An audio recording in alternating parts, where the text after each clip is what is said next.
Welcome to the Love Where You Live podcast, where we have conversations about how it's awesome to live in Boulder County. And today, I'm very excited to say that I'm joined by a friend of mine that I've known for really a couple decades now. However, I've come over the last few years to know her more and more. Each time I get to know a little bit more about my friend here, I like her even more and more. And today I have no doubt that you guys are going to get to know her. I'm going to get to know her better, and we're all going to get to love her even a little bit more. If you're not on YouTube, if you're sitting here listening, you're dying to know who it is. So without further ado, I'm going to introduce my lovely guest, Erin Carson. So Erin, thank you so much for being here with me today. Thank you, Michael. I love where I live, so I'm right where I should be here talking to you today. I love that. You do. Well, and we're going to get right into that because I want to hear about where you live and why you love it and everything. But before I do that, I just want to say to the folks that are not maybe in the space that you spend time and that I spend a bit of time as well, if you don't know who Erin Carson is, this is just the sort of my high level introduction. So Erin Carson, a lot of you know her as just an expert, a superstar in the strength training, endurance, coaching sphere. She's worked with Olympians, IRONMAN Champions, IRONMAN 70.3 champions, like you name it, high level. But she also works with folks that are just trying to get healthy, get fit, get going. Just really, truly an expert in all areas. And then also just a foundational part of our community here in Boulder. So if you're still wondering a little bit more about Erin, I'm going to drop this little hint. She also was the owner, operator, and power behind Rally Sport, just a Boulder original super gym that was around. She was there for over 30 years. I know. So we're gonna come. Amazing. Erin, did I leave a few too many things off on the intro? No, those are my favorite things. Those are your favorite things. Awesome. So, but yeah. So this and I'll get to my first encounter with Erin with something I always like to do on this podcast is talk about how I got to know my first exposure to the guest. But before I do that, I'll say this, Erin. I don't have any idea about your background, and I have to know where did you grow up? I grew up in the Fraser Valley of British Columbia, just outside of Vancouver. Okay. So for someone that doesn't really know that area, tell us what it was like growing up. What was it like to be little Erin? Little Erin played hard, like just played outside. I'm from basically a farming community, but my father owned a small business in Abbotsford. And we watched that community really grow and evolve. But I've just always been good at sports, and I love sports. And I evolved as a pretty high-level basketball player. Okay. And so it was about 8th grade, I started living the dream that I would get a Division I basketball scholarship someday. And I really focused on developing my skill, developing myself as an athlete. I was identified as a young athlete to play on the national team for Canada. And that just kind of made my dreams even potentially more of a reality. I didn't know how it was going to happen or how it would play out, but that was the dream. That was the dream. So you grew up playing all the sports. I played all the sports, but there does come a point when you have to specialize if you want to be the best. Right. So it was about 10th grade when I stopped playing so much softball, so much volleyball. It rains a lot in the west coast of British Columbia, so a lot of indoor sports because I was a pretty skinny kid and I would get cold a lot. So the gym stuff was probably much more appropriate for me. Okay, so no hockey. I played a little bit of hockey when I was younger, for sure, with the boys. Okay, yeah. But okay, so I'm trying to imagine this. So you're doing all the sports, but you said you're pretty good at all of them. You're just I was pretty good at all of them. knack, like a natural ability. Yeah. But then basketball was the one that drew you out, said this is the dream. Yeah. And if I work hard, I can be pretty good. Yes. How young do you, I'm not going to dwell too much on this, but how young do you start playing basketball? Because it's a hard sport when you're short. It's a high skill sport. And I was short, and I'm not short anymore. I'm 5'11". Yeah. But because I didn't grow until later, in my mid-teens, I played guard. So I was a 5'11" shooting guard. I had a few teachers in my elementary school and my junior high school that loved basketball, and I'm an adapter, like I can learn pretty quick. Okay. So I got to play with them, and I like to please coaches. Like it's kind of a big part of my personality. And so when they say go practice, and this is what practice is, I was up for it. I was up for the challenge. I had my mom and dad put up a basketball hoop up in the driveway, and I'm not a super strong introvert, but I'm not a really super strong extrovert either. So right in the middle, but it allowed me to focus on the time I could practice. So I'm a practicer. You're a practicer. I'm a gym rat. But you're also a pleaser. So you're a practicer for yourself. Perfect for any coach. There you go. Yeah. Very coachable. All right. So tell me this. Did you have siblings? Yes. Growing up, you're the youngest, oldest, middle? What's the story? I'm an adopted kid. Okay. Both my brother and I were adopted and from different families. He's 2 years older than me. So my, just my genetics are different than his. So we're not that close. He's a big hunter and fisher and he loves being outside. He loves being alone. Maybe a little resentment about my famous life of being pretty busy. And as a kid, were you still close, or did that kind of? No, you weren't. Okay, so you weren't. I always like to figure out. Yeah, it's cool. So you're internally driven, though. It's not like you're chasing a big brother. You're just doing it. You love it. Yes. Folks loved it too. They said, "Hey, this is a fun activity for our girl." Yep. All right. So okay. Now you're high school, 10th grade, you're getting serious, you're getting good, you've got a little taller. Yeah. I only said short because I'm thinking of like a 5-year-old. Like when right, you're 5, right. Basketball's hard. That hoop is far. Yeah. So you're getting serious in 10th grade. Parents are supportive. What does it look like to be identified as national? Yeah, you start with going to basketball camp. Okay. And then all of a sudden college coaches are always looking. They're always on the lookout for talent. And because I was a good shooter, I'm a 3-point shooter. That takes a lot of rhythm and timing. Yeah. It takes a lot of strength. I was identified in 10th grade as a junior national team player. That immediately put me on the radar for the American colleges. So I started getting recruited in my junior year. Is that right? Yeah. And so that means they come up and watch you play high school games. They come everywhere.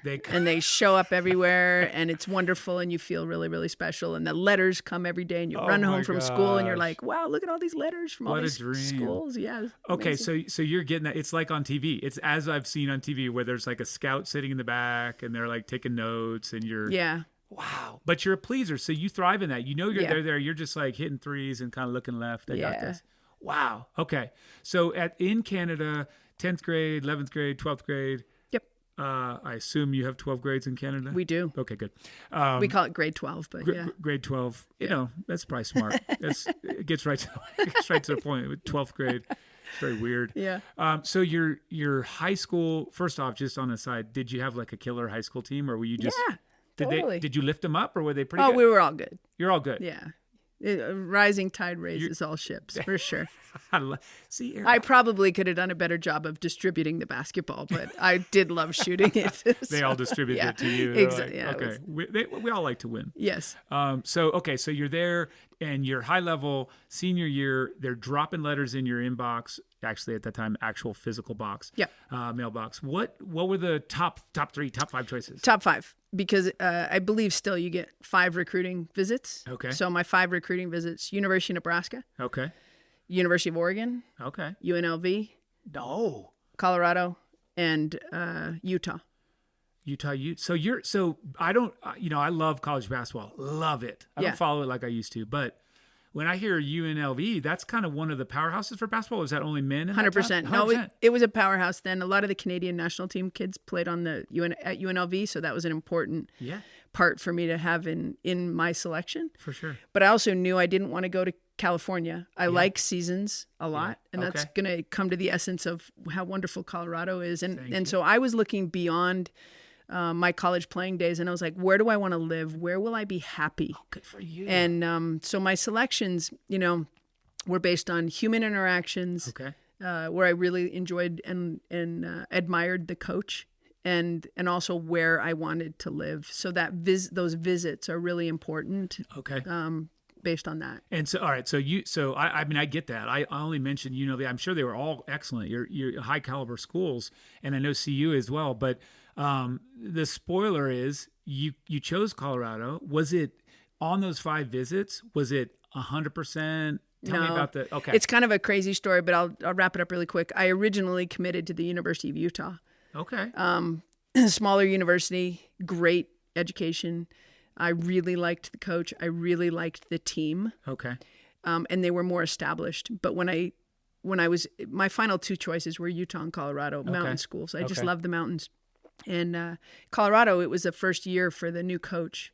So I was going to be her first recruit. She had already come in. She had coached one full season with other players from Sox Walseth, who was the coach before her.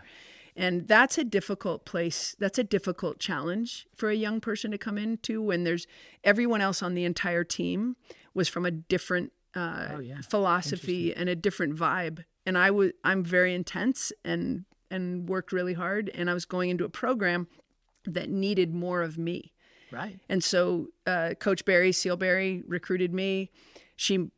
I believed in her, that she was going to bring in more kids like me, that we were going to form a new era at the University of Colorado. And I was going to get a chance to play an important role in that. And so I actually ducked out of my commitment to Utah, which was really one of the hardest things I had ever done. But I made the right decision.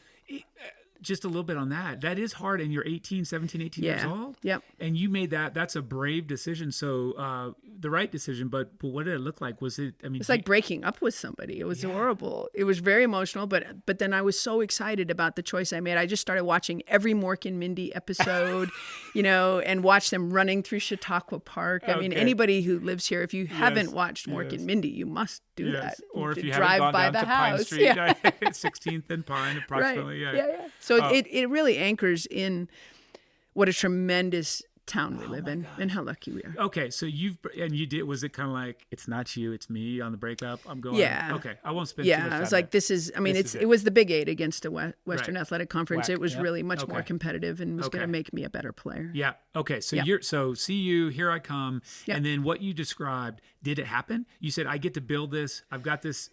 Was it kind of like, hey, It happened, but it took a little bit longer and it was difficult. It's really difficult because kids would come in. We were recruiting California and Texas really hard. Yeah. And bringing in Black athletes to Boulder, which is not as diverse maybe as a lot of communities, was challenging in those days. And it was hard for them to come into Boulder. You get pretty encapsulated as if you're part of a Division I team. Yes. And so we all came from different parts and different cultures, different backgrounds. And that's not as easy to build a cohesive program like that. So without question, Sealberry built an amazing powerhouse within the NCAA. I think we're still living that dream. Yes. There's ebbs and flows in everything. But by my junior year, we were making the tournament. The NCAA tournament, both my junior and senior year. First year was very, very difficult. Yeah. But I wouldn't change it for a thing now because it just really toughens you up. Hard times make hard people tough. It makes you tough. That's right. Well, yeah. And I mean, honestly, it comes out really cliche now, but failures are what make us. We don't get better of having a smooth road. Exactly. Especially when you look back on it as far as I can now because I'm old. Well, so since you brought it up, what year did you move here then? What year was freshman year? No, it's okay. I'm 1984. And it's so funny because when I tell people that, I'm like, you were not born. Like your parents, I could be the parent of most of my athletes that I work with. Welcome to my world. Yeah, for sure. Crazy. I know. Well, but I like to get context. I've been here since 1984. Yeah, 1984. You roll in freshman the mid 80s. Boulder's a totally different town. I mean, totally different town in some ways. But I'm guessing. I wasn't here. Yep. So you tell me. You've got a basketball and a bag, a backpack. I'm sure. Yeah, that's pretty much it. You show up at CU, 1984. What's your first impression of Boulder? So you come on your recruiting visit, so you kind of know what it looks like. But the downtown area, the Pearl Street Mall, is epic. And I do believe historically you can go back that Boulder was one of the first towns in North America to have the Pearl Street Mall or that kind of downtown vibe. It was a huge selling point on my recruiting trip. There was an amazing place. I don't know if you've ever heard of Steve's Ice Cream. I haven't. So this is crazy because before they started mixing and making ice cream with stuff in it, like M&Ms, that was really novel then. And there was a place on the Pearl Street Mall called Steve's Ice Cream, and every recruit we'd bring them down to the Pearl Street Mall. We'd get them Steve's ice cream. And you're like, Mom, you go back to British Columbia. You're like, Mom, I had ice cream with Oreos. They just crushed up the Oreos and they put it in the ice cream. Yes. And it was like, I think they call it Cold Stone now or something. Well, but it was originally, I think it was invented in Boulder, Colorado. That sounds like you got to get plausible. Somebody who really knows that. So Steve's Ice Cream was huge, and going down on the Pearl Street Mall was huge. It was such a nice, beautiful place to be. The mountains, the Flatirons. But when you're playing Division I basketball, you're pretty square. I'm square. Yeah. I was not going out to Potters or to the bars or anything like that. I never did that. Yeah. But I really understood still that it was very popular.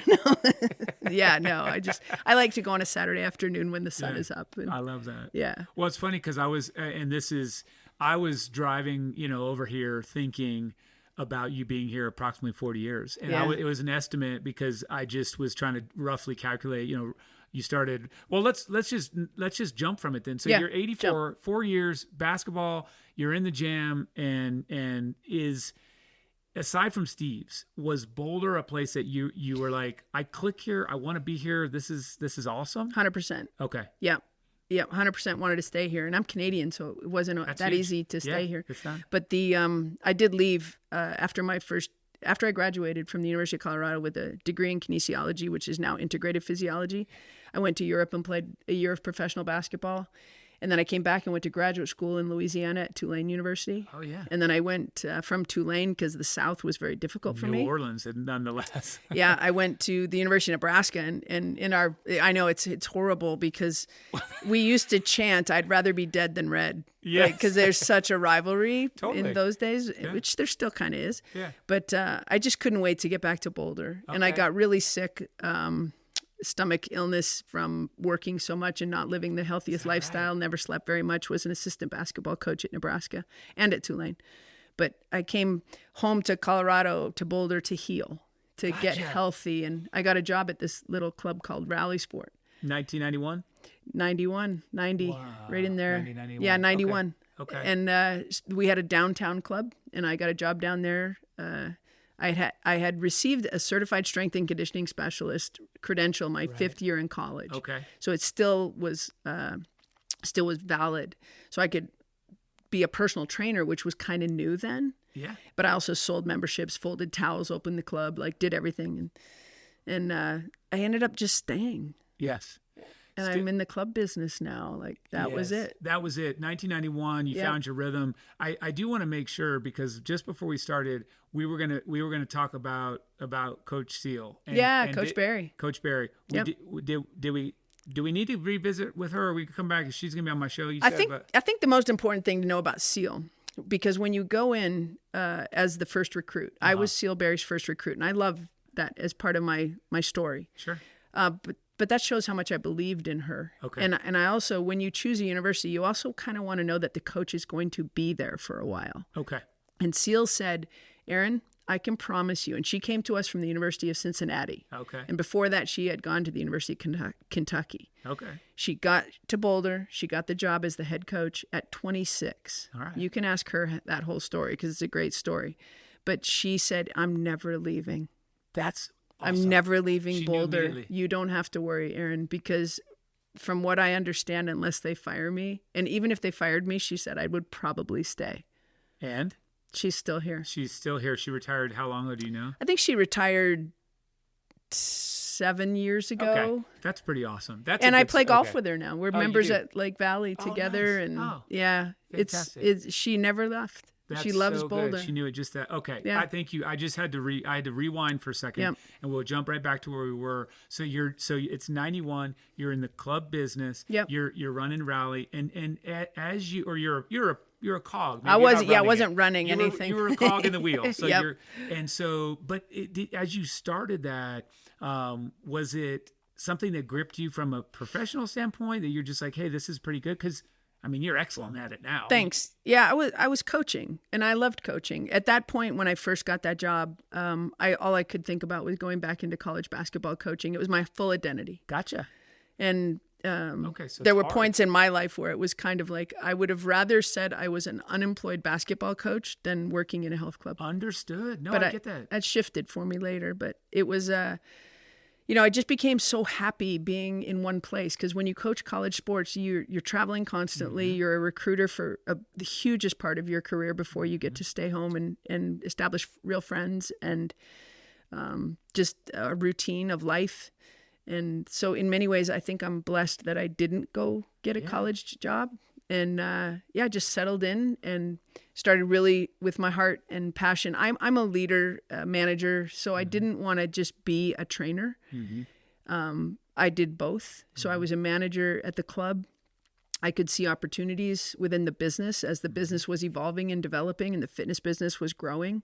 We closed the downtown club that was right next to the Med. Oh, no way. We watched the Med open. That's right? How long ago that happened. It's a classic, brilliant restaurant. Still is. Still. And I got the job over at the big club. Okay. Over at 30th and Valmont, 29th and Valmont. Yeah. And worked there for a bunch of years, ascended to the general manager position, and really kind of redistributed how we ran that business and made it a pretty successful business. I mean, I'll say, so as we kind of just pull from that into where our stories kind of intersect, Yep. and this is, anyone that's listening is going to say, Erin Carson, you say the name, and this is a compliment, and it's also just truth.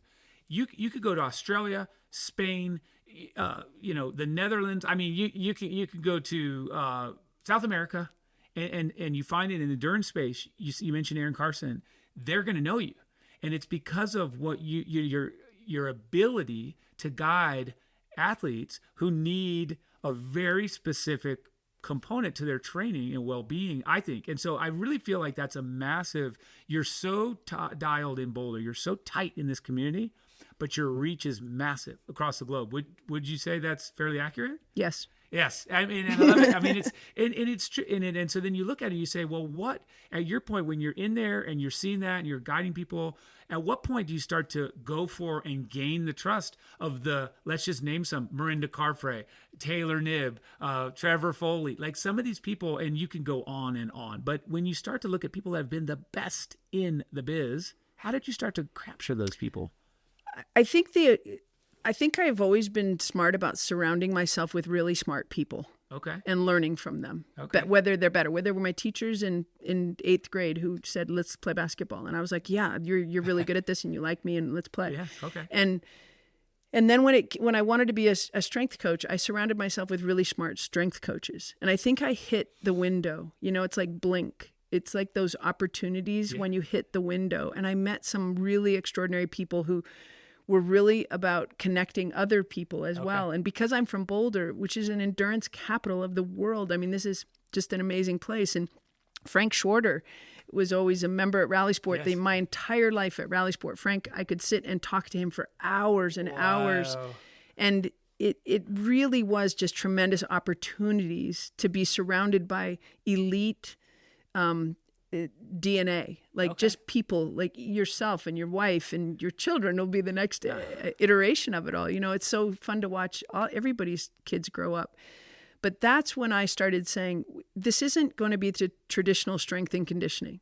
This has got to be you need some. Like I worked with Kara Goucher for many years, and I used to watch Kara come into the gym, and this is how runners would train for strength. They would come in and they'd grab 2-pound dumbbells. Okay. And they'd pretend they were running. Yes, I remember that. Because I saw them and I was like, I guess that's what I have to do. That is so stupid. I was like, that makes zero sense. You just got back from a 15-mile run and you are hammering the muscles that just got hammered. 100%. Oh, like that's not going to make you stronger. And then if you understand all the layers of strength, and you also have to understand fatigue. Like endurance athletes carry a chronic level of fatigue that you must not interfere with. That's because that is the adaptation process of healing. And that's when we get better. Yeah. So my dance in the endurance world, where I think I started really building credibility, was with Tim O'Donnell. Gotcha. Timothy, he worked with me for 3 weeks. And under my approach, he felt better than before we started. And we had barely lifted any weights. Yes. Because when you have a very, very talented athlete, your most important job is to do no harm, stay out of the way of the athlete, and just try and find the opportunities within that body and within that person that will help them feel better. And so after 3 weeks, Tim was like, I feel great. And he was doing well. And that's when Rinny came into my life, and she goes, I don't want to lift any weights, but will you be my strength coach? And so we found lots of different modalities that Rinny wasn't familiar with. Like she's so talented, right? Like She can back squat. She can hang clean. She can do all of the traditional exercises, but it wasn't going to serve her as an athlete. Right. So we just, you have to work around the edges, and you have to be really patient, and you just have to listen a lot. And again, mentors around movement science, there's the window, because we started talking about athletic performance. Right. That the strength coach wasn't just the football coach. Sure. Because that's how most people were trained, by the football coaches. Yeah. 100%. Wow. That I didn't know that. I didn't realize that it was Tim. It was Tim first. And Rennie, and then again, Carrie. You mentioned Carrie. You grabbed Karen Adam. Karen Adam. And so, but that's really cool. Just out of curiosity, did you ever play basketball against Rennie? Did you guys ever try? Yeah, we used to shoot all the time. No, I would just rebound for her. Okay. She's the star. So you're saying could take her? You could take her? She's faster than me. She's quicker. You got a little bit. But I could probably. It could be a one-on-one. We have some fun now with the kids. I'm gonna make that happen. We're gonna have a little, and then Tim and I'll sit on the sideline. Oh, Tim's horrible. And he's so horrible. He's well. You said it. Yep. I love that guy. That's the wingspan of a swimmer. Totally. He's got a good block, maybe, if he gets his hands up. But okay, that's cool. So you're in there, you're doing that, it takes off. I want to say at this point, and this is just where I'll intersect, when I knew you from early 2000s. Amanda was swimming at Raleigh. Yep. And she was swimming with the group there, trying to get better. And so we knew you all this time in the background. And then one day I said, you know what? I'm going to go in there. I'm going to find, I don't know if you remember this, but I said, I need to go get a one-on-one session. And I always believed in lifting weights. I always did all this stuff. I did what I thought was smart. I had some coaches. I thought I was pretty strong. I had some good moves, so to speak. But I went in there, and you did what you said. We didn't really touch any weights. Yeah. And it was so thoughtful. Like, the stuff you were telling me made perfect sense. And I'll say that here I am. It's probably 10 years ago, maybe 2015, we'll say. Yep. And I'm in there, and I'm doing all this stuff, 14, 15 somewhere. Yep. And I was thinking, God, this is the most thoughtful, well-rounded approach. And then I also walked out going, I guess I need to train later. Like, I don't really feel like, I don't know if I'm tired, because I'm like this. Yeah. And then 3 days, for 3 days, every part of me except my mouth was sore. And my head was fine. But it was incredible. I was like, how did she do that? She worked. And it really was something where I gained from that point on, the utmost belief in what you were doing, because it was just so unique and so well-rounded. So that was my first Erin Carson. Yeah, thank you. Sorry you were sore. Oh, it's great. I love it. Happens. I love to be sore. I mean, I'll try and book in some time, because I love it. Anyway, so that's where we cross paths, and that's, I think, now a good way to sort of touch on this, what you do since Raleigh closed, right? So Raleigh closed, and tell me about like the day-to-day now, who you're working with, what you're doing, what you offer, how's it look? Yeah, I miss Raleigh sport. And I don't miss Raleigh sport. The town, I think at one point, Michael, I looked at the competitive environment within Boulder. Yes. I think people had 80 options for yoga. 80. That's all? And then there was online, So we were very lucky to hit the window where there were a lot less options, and the multi-purpose facility was really had the opportunity to thrive and be that anchor of community. And you think of how many friends that you make, whether it was at Flatirons Athletic Club or Raleigh Sport or even at Colorado Athletic Club. Like, I want that model to continue, because friendships and relationships are so important, and that's where so many of them were made, and that's what I miss. Yes. But not having a business to worry about has really allowed me to dial in as a coach.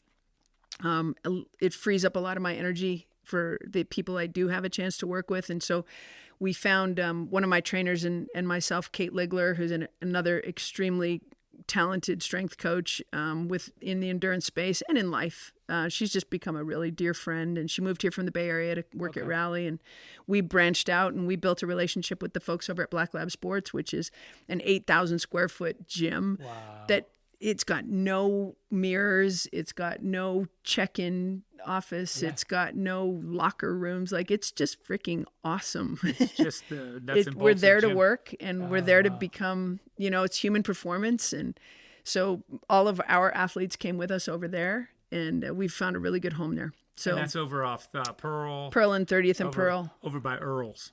Yeah. Earl's Saw Shop. Yep. That's where I spend my days these days. We talked about that. Yeah, you know, it's just. But it's right a good by spot. Scarpa by and Scarpa, UPS totally. and UPS and Sanitas. Yeah, Sanitas Brewing. It's a good spot. Cool place. So you're there, and that's if I pop in on a Wednesday, you're in there one-on-one. I try to work in the mornings. Mornings. Yeah, usually Okay. I'm there from like 7:30 till midday. Hands-on, leading some group or individual stuff. Yep. And then you program people as well. So if you're working with someone, you're dialing their program in for how to train. Yes, and that global reach really changed with Tim and Rinny because people reached out to me a lot. Like, why? What are you doing? What are you doing? And so I would write long programs and long emails to people all over the world. And I didn't even speak half the languages. And I was just like, here's what I do. I just give it away. Yeah. And then I started creating an online presence just where people could buy a program. Like, this is Rinny's program, or this was Tim's program, or this is a program that works for most runners. This is a program that works for most cyclists. That's and cool. you know, Sepp Kuss was, I worked with Sepp for a while before he moved to Europe and got his big contract. So I've worked with cyclists, runners, triathletes. They all bring to the table lots of wonderful problems to solve and opportunities to help them. But that created my online presence. So I have to work for that too. For sure. That's been super fun. I started it before the pandemic, so I was positioned in a really good place. That's awesome. During the pandemic. And my greatest claim to fame for myself now is that every Monday on my YouTube channel at 6:45 Mountain Time, I go live for 20 minutes of mobility. I just filmed my 151st episode. Every Monday, you said? I've never missed a Monday. That's in fantastic. 151 Mondays. But occasionally you're somewhere else. Yeah, so You're I'll just film wherever. it live from San Francisco, Mobility Monday. After watching the Alcatraz triathlon Yeah. and all that. That was amazing. Yeah. So Okay. yeah, that's where that reach kind of came, and so I still have to work that. Do you do and it's really foundation brilliant. training? I do foundation I love that training. stuff. I love Eric Goodman. Yeah, Yes. he's another one of my favorite One people. of your mentors? Oh, he's incredible. He's Santa incredible. Barbara? Yep. Yeah. He's in Florida now, but Oh, yeah, he was. Okay. he's incredible. That whole thing changed my life maybe 10 or 12 years ago. And I'm like, what? This thing? What's this about? This is Well, and just so the audience understands what that's about, like the reason I found Eric and the reason foundation training is cool for me, and I'm not a Lance Armstrong fan, but I massively respect him as an athlete. Sure. When he decided to go from cycling to triathlon, he went to train with a trainer in Santa Barbara named Peter Park. Okay. And Peter Park and Eric Goodman are very, very good friends. And Peter said, Eric, you got to work with this guy because we got to get him out of the cycling posture and into the running posture again. right? And it was a beautiful story, and I had no idea. it hooked me.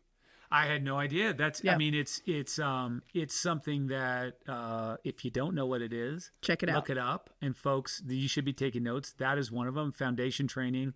Google it. Find more. Word. Come check out because it is, I think, life changing. Whether or not you're an athlete, whether or not you're Everybody. sitting at a computer all the time, just in our it's such a good. It's such Three a good, key things from foundation training is the expansion of the rib cage through the breath, Yeah.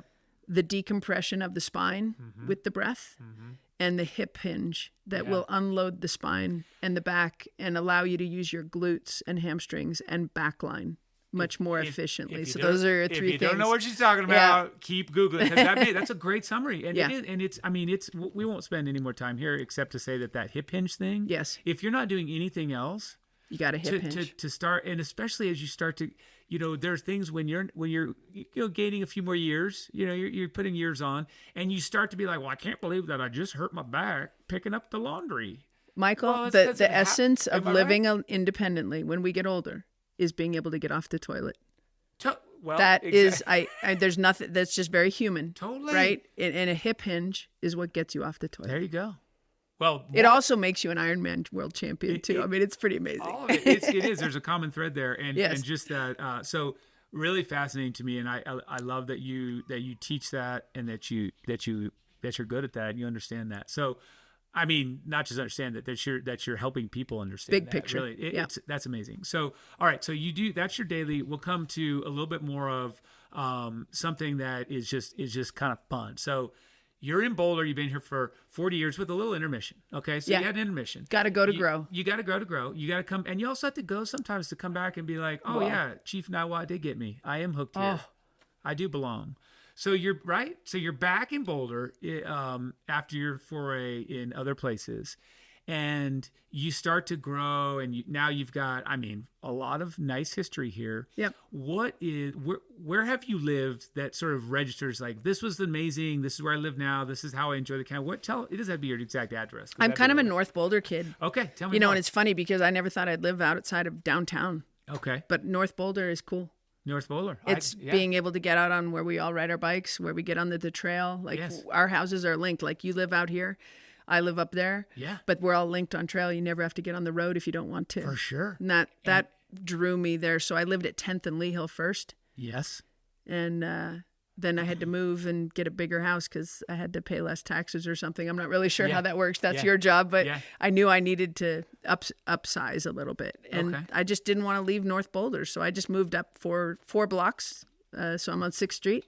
And North Boulder is just brilliant to me. And now it's busy. It's like North Boulder's a thing. It's bustling and hustling. It's great. It is. And so Spruce Confections, you can go get a coffee and a schnicken.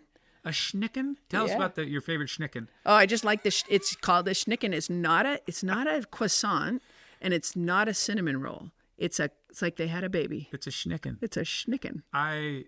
So you absolutely read the next chapter in the book, which is something like from your place, and that's it. So Spruce, big fan. Yep. On Yellow Pine. Yep. You can walk down there. Is there so let's just say you're away from home. Yep. In Boulder or Boulder County, and you're not getting your Spruce Confections, your coffee, or schnicken, where would you go? Is there another place you love? Coffees and such? You know, kind of crazy, but downtown has changed a lot, and it's harder to park. But it's so hard. So hard. I do like Wahoo's Fish Tacos. I think that was an amazing addition to Boulder. Yes. And I don't know whether it's good for you or not, but I like it. And then I really like, Stella Cucina. Yes. That is sick. I love that place. So this is on. It's my favorite Walnut? restaurant. It's kind of a silver door. I feel like I'm in Aspen. What's behind the door? So it's right by Rosetta Hall. Yes. But it's just a silver door with an S on it. Yes. I'm like, I want to go in there. So we heard that the person that was going to open it was originally going to have it be a place to maybe sell and smoke pot. Or something, sure. Right. And then they lost. Not really my thing, but right. Me neither. It's always been very popular in Boulder. 100, and that's a zone right there. Remember the sink? A couple doors down, but not the sink. Sorry, the Walrus. Yep. And so if you come back, the reason I mention that is that the design it's like hidden. It's hidden. There's no windows to the front, and then they change. You go down a hallway to get in, right? And then you're in this restaurant. It's fantastic food. I thought it was fantastic. Cool environment. Yeah. Okay, so but you called out. What about coffee? So do you have another coffee place? No, because when you're running a business, you don't have time. I really enjoy, and the people that have lived here a long time. Penny Lane was really my jam. I loved Penny Lane. Yes. I was like, I'm going where all the poets are. Totally. I'm not a poet, but I'm gonna hang with them. I know. And then it became full cycle. It did. That's it was exactly this right. Is strange. Yeah. But cool. But those were the days before the internet too. So when you were in a coffee shop and there were people and you would chat. And the good old, totally sit there and hang out. Maybe have a I was alive before the internet. Oh my God. I was like an adult before the internet. Well, I'm not far. I'm not far behind you. And I do remember those were good times. Those you could were actually good times. sit at a table and talk to someone instead of also texting while you talk to someone. And so we'll not kind of dwell on that. If you're telling someone you've got visitors from anywhere, they're coming to you from far away or close, and you're going to take them to your favorite trail or your favorite outdoor experience here in the Boulder Valley, what would that be? I think that there's the beauty of Mount Sanitas is that you can go up the valley with your friends that might not be so fit, and you can climb the ridge for the friends that want a little bit more of a jam, hardcore. So I'm not a big hiker. Yeah, I will say that I went through 5 years at the University of Colorado and didn't even know Mount Sanitas existed because they had us in the gym in the school so much. But when I found it, those are my two just classic favorite hikes. I don't need to. Like I said, I don't hike that much. I'm kind of a 5 a.m. runner. That's why we cross paths a lot. I know. So get that done, and I also go 5:30 in the morning to ride my bike up to Jamestown, which is one of the most beautiful things. If you don't get up before the sun comes up, you're missing out. This town is before this town wakes up. It's my favorite time. I'm with you. And I didn't used to be, when I was a full-time athlete, Yeah. forget about the early hour. I was asleep. I was recovering 8, Yep. 10, 12 hours As of you sleep. should. But now, Yeah. I'm 100% on board with you. It is magical. Yeah, it is. And it's my favorite time. So Jamestown is your favorite bike ride? Yeah. I'm not, if I go like to my marginal decade, Yes. being able to always ride to Jamestown, Then I will have lived a good life. I love that ride. Yes. Okay, perfect. I foresee you doing that, no problem. So marginal decade and all, Jamestown. And then what's your favorite? So you're talking about running 5 a.m. Is that just Wonderland? Where do you go? Do you come out here? What's your favorite running or your norm? I like Wonderland, keeping in mind I'm the perfect triathlete because I'm not really good at swimming, I'm not really good at biking, and I'm not really great at running. So I'm a basketball player. I'm a basketball player. things. But I enjoy running at Wonderland Hill. I like riding my bike to Jamestown. I really like swimming in the the BAM people. They do that Tuesday and Thursday morning. Let's go jam. tomorrow. Yeah. Tomorrow morning. No, yeah. wait, Well, I tomorrow's don't know if I Wednesday. could even swim to the first buoy right now because when they closed the club, I lost my pools, and so I haven't really been in. I was spoiled for so long. Yeah, well. So that'll all come around. That'll come We're around. a little lean on pools in this town right now. We are. I think you and I have had conversations about that in the past as well. It's like how to get some It'll all work some out. movement. It'll happen. Yeah. But then, okay, I love it though, and so. And I really do think Thursday morning, day after tomorrow, because you said it, I'm gonna commit on audio. I'm gonna just go go swim. swim. I probably won't make more than 1,000, but it'll feel great. It's so great because the sun's coming up. Sun's coming up. They let you go, like they say, okay, you can go swim just before the sun comes Yeah, up. it's beautiful. Brilliant. Beautiful. Okay, and so we've covered the trails. This is what it's kind of a fun thing for me, if you would indulge me. So, whatever day of the week it is, you tell me. You and Melissa. Yep. Or maybe Melissa stays home. Yep. I don't know. Either way, but describe the perfect day, start to finish. Just give a little lay of the land there. Perfect day. First hour, I'm up. The beep, beep, beep. The coffee's made at home. Okay. And that's a big part of living in Boulder. If you have coffee I'm not from means. Like I've had to make a lot of good financial decisions in my life to be able to live here. Well said. And so Well said. cutting the coffee, I don't do the coffee at Spruce that often, to be honest. It's good coffee and I love it, but it's special for me. Yeah, so it's a I'm treat. drinking coffee at home. And then I will walk my dog. And usually I'll try to go over to the soccer fields before anybody gets up, and then we can play ball. Throw the ball for. Because you're not supposed to have your dog off leash. Yeah. But I'm a very good dog owner. Yep. So we'll play ball with the dog and let him get his yah-yahs out, and then put him in his kennel and he'll sleep for a while, and I'll go on a bike ride up to Jamestown. And then I'll come home and probably eat some yummy food, and then I'll go practice my golf at Lake Valley, which is amazing. And then I love going out for lunch. So maybe just grab some lunch and then go sit in one of the parks or go up to Chautauqua Dining Hall, which is one of my favorite places to go have a special lunch. So good. And then the afternoon, nap for sure. Nice. Definitely take a nap. And then a little rosé in the afternoon with Tim and Renee. They live up in my neighborhood, and they're always game for a cocktail before dinner. And then watch the kids play in the yard, and then have a nice dinner, and probably usually to bed at about 7:30. 7:30. Yeah.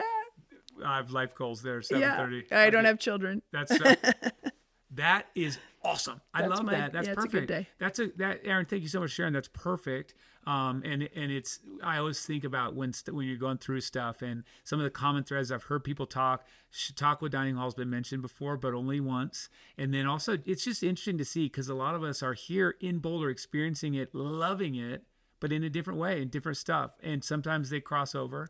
When we had Rennie on the show, I think we talked about you. And I think that it was fun for me also to hear her say, oh, without a doubt, if you're bringing someone on, Erin and my husband. I said, Tim? I said, maybe.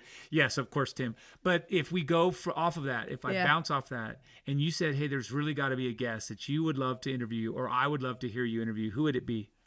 Or that I would interview? You can, actually, that's a good idea. No, I don't. back a I'm guest. not a good interviewer. Who should we have on the show?